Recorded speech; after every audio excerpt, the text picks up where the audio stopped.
सच तो ये है कि जंगल राज का समापन बिहार में हुआ ही नहीं है और कहीं सड़कों पे लूटा जा रहा है, कहीं पदाधिकारियों के जरिए से लूटा जा रहा है और इस लूट खसोट ने बिहार की जनता की हालत, इनकी कमर तोड़ डाली है।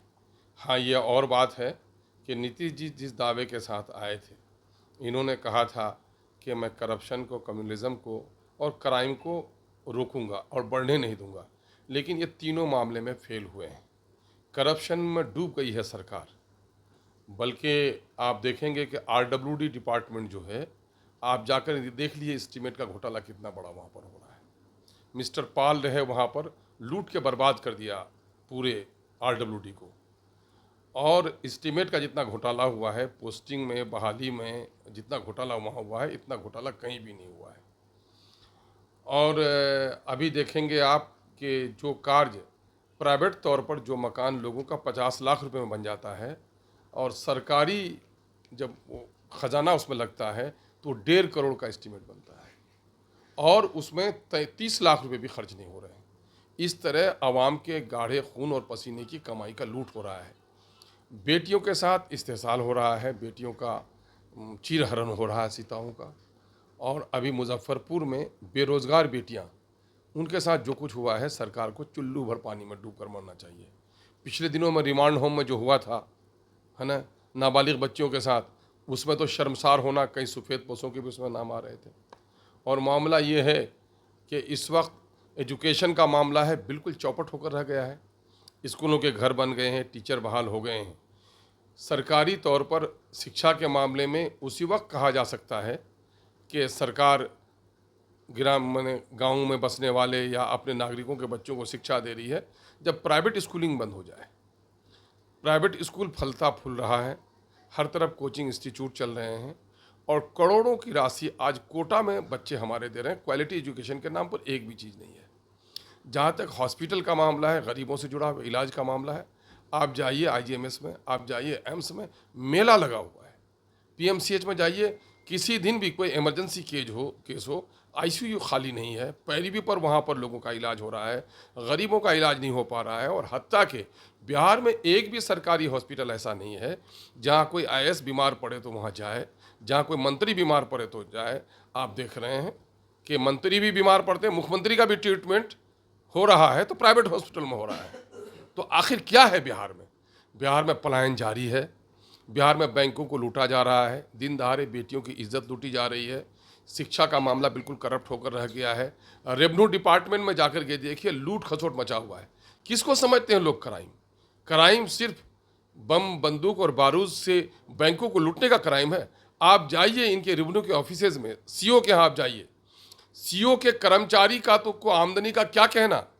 उनका बस्ता ढोने वाला 5-5 मुंशी है और एक एक मुंशी शहरों में घर बनाकर रह रहा है। और कितना लूट हो रहा है आप उसकी कल्पना नहीं कर सकते हैं। जन वितरण प्रणाली का मामला है जो आम गरीब लोगों से जुड़ा हुआ है। और आप जानते हैं क्या हो रहा है?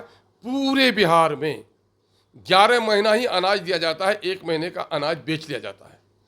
पूरे बिहार में प्रति यूनिट जो 5 किलो अनाज देने हैं, 4 किलो, 4.5 किलो से ज़्यादा नहीं दिया जा रहा है।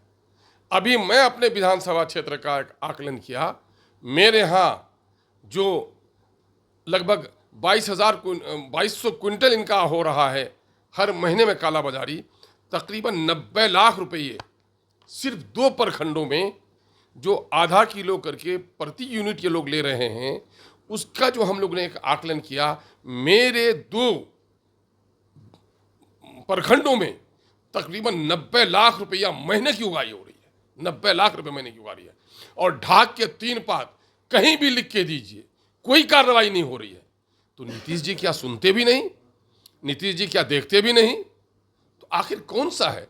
पूरे बिहार में आज जनता का शोषण हो रहा है, चाहे सत्ता के लोग या विपक्ष के लोग हों।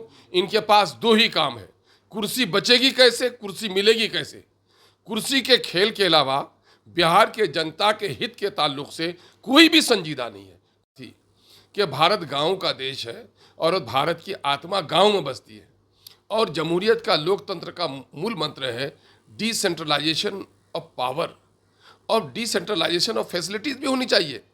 सारे ऑफिसेज आप पटना में ला रहे हैं, पिछले 15-20 सालों में पटने में जितनी भीड़ बढ़ी है, जितना यहाँ ट्रैफिक का मसला खड़ा हो रहा है, आप हाजीपुर को डेवलप नहीं करा रहे हैं। आप बहुत सारे जो हैं, आपका आईजीएमएस यहाँ था, एम्स का ब्रांच गंगा पहाड़ आप दे दिए होते। आपके बहुत सारे यूनिवर्सिटीज़ का मसला है, आप उसको डिसेंट्रलाइज कर देते। बहुत सारे ऑफिसेज हैं। अब बाढ़ का मामला है, बाढ़ कंट्रोल के लिए आपका हेडक्वार्टर यहाँ है, बाढ़ कंट्रोल के लिए आपका हेडक्वार्टर नॉर्थ बिहार में होना चाहिए था। लेकिन सारी चीज़ों को सेंट्रलाइज कर दिया है और लगता है लोकतंत्र नहीं है, राजतंत्र है। राजा अपने समक्ष ही सब कुछ देखना चाहता है। एक तरफ बिहार की जनता, उनके बदन पे कपड़े नहीं है, बच्चों की पढ़ाई नहीं हो पा रही है, किडनी निकाली जा रही है, करप्शन यहाँ तक बढ़ा जा रहा है। कोई ऐसा महीना नहीं है जहाँ 50 लाशें मजदूरों की दिल्ली, बम्बई और मद्रास से यहाँ नहीं आती हैं।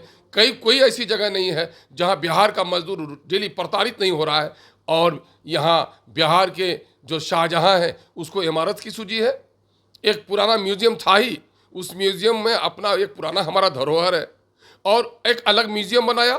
मैं समझता हूँ जो 1200 करोड़ उसमें खर्चा किया गया है, आज के दिन में 50-100 करोड़ के बराबर है।